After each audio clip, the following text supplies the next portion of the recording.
Party జాతీయ అధ్యక్షుడిని అమిత్ షా గారిని రాజమండ్రిని తీసుకొస్తున్నారు. రాజమండ్రి తీసుకురావడానికి మొట్టమొదటి భారతీయ జనతా పార్టీ కొన్ని విషయాలకు సమాధానం చెప్పాలి.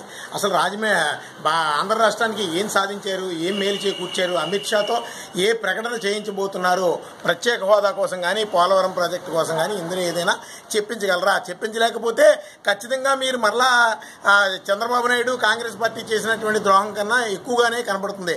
అలాగే ఈరోజు ఏంటంటే మీ సభకు తరలించుకోవడం కోసం అమాయక ప్రజలకి బ్యాంకులో రుణాలు ఇప్పిస్తాం, అలాగే ఇళ్ల పట్టాలు ఇప్పిస్తాం, ఇతరత్ర రేషన్ కార్డులు ఇప్పిస్తాం, అమిత్ షా గారి చేతుల మీదకి ఇప్పిస్తాం అని ఇంత ఘోరంగా సఖ్యం కానిటువంటి మాటలని చెప్పి అమాయక ప్రజలను నమ్మించి ఈరోజు సభకు తరలిస్తున్నారు.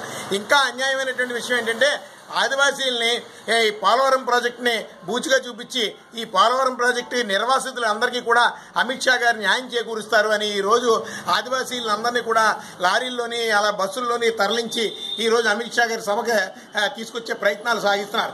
ఇదంతా కూడా ఇంత దిక్కుమాలినటువంటి మోసపూరితమైనటువంటి సభ నిర్వహించుకోవాల్సినటువంటి అవసరం ఉందా? మీరు అధికారంలో ఉన్నారు, ప్రజలకు న్యాయం చేకూర్చాలి.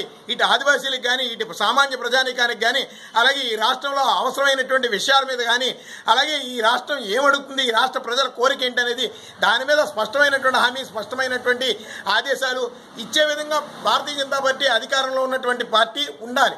అంతేగాని ఈరోజు కూడా ఎన్నికల వాగ్దానాల కింద, ఎన్నికల హామీల కింద మోసపూరితమైనటువంటి వాగ్దానాలు, మోసపూరితమైనటువంటి మాటలే ఆనాటి కాంగ్రెస్ ప్రభుత్వం ఏం చేసిందో, తెలుగుదేశం పార్టీ ఏ విధంగా వంచిందో అదేవిధంగా భారతీయ జనతా పార్టీ కూడా వంచే ప్రయత్నాలు చేయడం అనేది సిగ్గుచేటు. ఖచ్చితంగా ప్రజలు ఈరోజు అమిత్ షా గారి సభను చూసి భారతీయ జనతా పార్టీకి చెప్పుదెబ్బలు తప్పు అని రాష్ట్రీయ ప్రజా కాంగ్రెస్ పార్టీ నుంచి హెచ్చరిస్తున్నాం.